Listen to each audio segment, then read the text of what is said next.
क्या जरूरत पड़ी इस तहरीक की कि आप पैदल मार्च करके इस्लामाबाद आए? बतौर एजिटेशन, बतौर एहतजाज, ज़रूरत तो कम अज़ कम पिछले 3.5 साल से थी। हर रोड हर महाज पे पूरे सूबों में मरकज़ समेत हम एजिटेशन पे आए।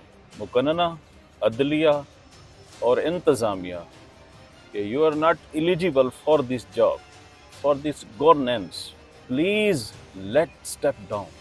वक्त इतना तेज़ और शार्प हो चुका है कि आप 20 सालों का सफ़र 6 माह में कर सकते हैं। बिस्मिल्लाहिर्रहमानिर्रहीम। अस्सलाम वालेकुम। SNN के साथ मैं हूँ शाम फुरकान चौधरी।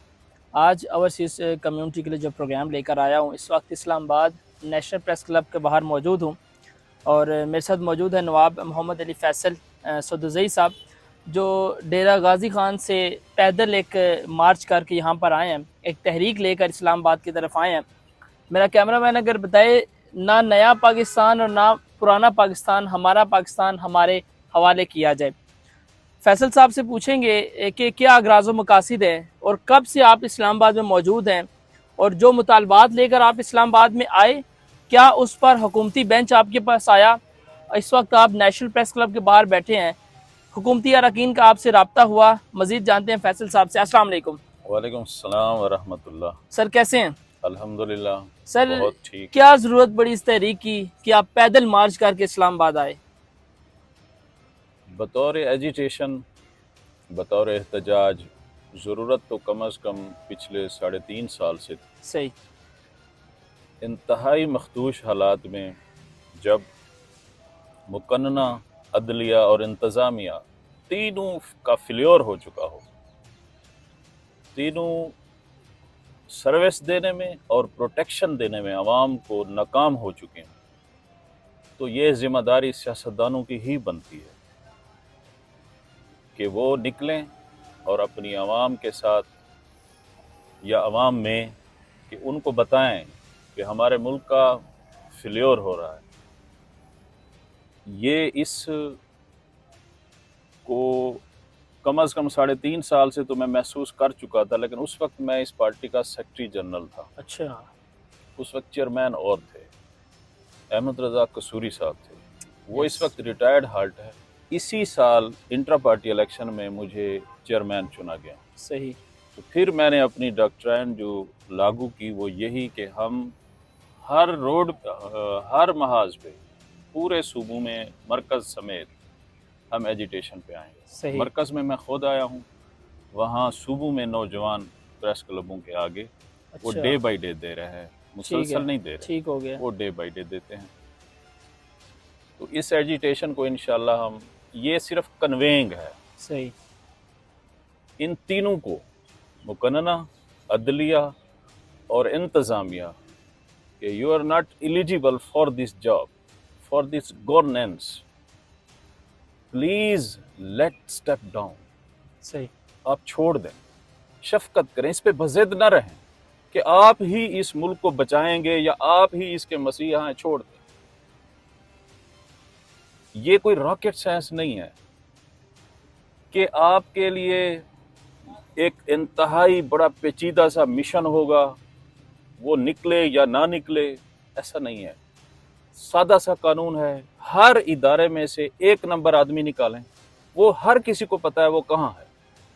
कोई गुड्डे लाइन पड़ा होगा, उसी इदारे में पड़ा होगा, कोई कहीं होगा, उसको उठाएं, सर पे बिछाएं उस इदारे के, वो चलना शुरू हो जाएगा। 1 साल के अंदर पाकिस्तान इस भंवर से बाहर निकल आए। अच्छा फैसल भाई, आपने अदलिया के ऊपर भी उंगली उठा ली है, जुडिशरी के ऊपर भी उंगली उठा दी है और निज़ाम के ऊपर भी उंगली उठा दी है। बेसिकली आप चाहते क्या हैं? बेसिकली ये है, इन तीनों सतून, जो रियासत के तीनों सतून होते हैं ना, सही। मुकन्ना ठीक यानी है। पार्लियामेंट, बिल्कुल। जुडिशरी और इंतज़ामिया, ये तीनों दर हकीकत अवाम के सर्व एंड प्रोटेक्शन के लिए होते हैं। एब्सोल्युटली। इसके अलावा इनका कोई काम नहीं है। इन्होंने सर्व करना है, उनकी खिदमत करनी है और दुश्मन से और जो हालात उसे उससे प्रोटेक्ट करना है। सही। ये तीनों आप देख ले, ये तीनों नाकाम है। अवाम अपनी प्रोटेक्शन खुद कर रही है, किसके पास गार्ड नहीं है। एब्सोल्युटली। घर घर के बाहर गार्ड ठहरा हुआ है, प्रोटेक्शन वो खुद कर रहे हैं। वो अपनी सर्विस भी खुद ले रहे हैं बजरिया पैसे। बताएं इन तीनों ने क्या काम किया है? मेरी समझ में एक बात है कि आप यहाँ पर बैठ के अवामी मुकदमा लड़ रहे हैं। Absolute this point you are आप राइट। मुझे ये बताएं कि हमारा पाकिस्तान हमारे हवाले करो, अगर आप समझते हैं आपके पाकिस्तान पर किसका कब्जा है? नहीं, ये भी अपने हैं, ठीक है, ये अपने हैं, लेकिन ये जनरेशन गैप है।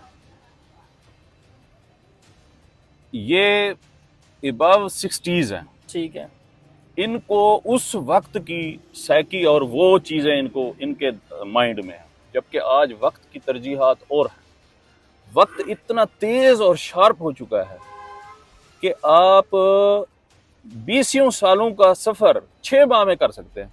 अच्छा फैसल भाई, नारा तो इमरान खान ने भी यही लगाया रूल ऑफ लॉ का, तो आप उनके साथ क्यों नहीं मिल जाते हैं? नहीं, बस उनके भी बहुत से दोस्तों ने, मेरे भी बहुत से दोस्तों ने कहा कि आप उनके साथ मिल जाएं, लेकिन उनकी एक ही बात ने मुझे हमेशा रोके रखा। वो बात ये थी कि अपना यू टर्न लेने वाला बड़ा लीडर होता है, जबकि ये बिल्कुल उलट है, इसके बरहकीकत है जुबान पे ठहरने वाला सबसे बड़ा लीडर होता है।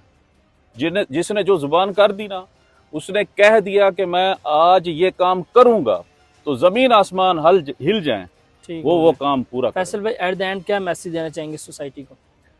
सोसाइटी को और ओवरसीज पाकिस्तानीज को मैं यकीन करें, कम अज़ कम ये 3.5 से 4 करोड़ ओवरसीज पाकिस्तानीज हैं, उनको सैल्यूट करता हूँ कि उन लोगों की वजह से आज जितना भी जो भी चल रहा है ना, ये उनकी वजह से चल रहा है। मेरे डीजी खान में कोई घर ऐसा नहीं है जिसका 1, 2, 3 बंदे बाहर नहीं है, बिल्कुल, और उन्हीं की वजह से ये चल रहा है, वरना मुल्क ये तीनों नाकाम कर चुके हैं।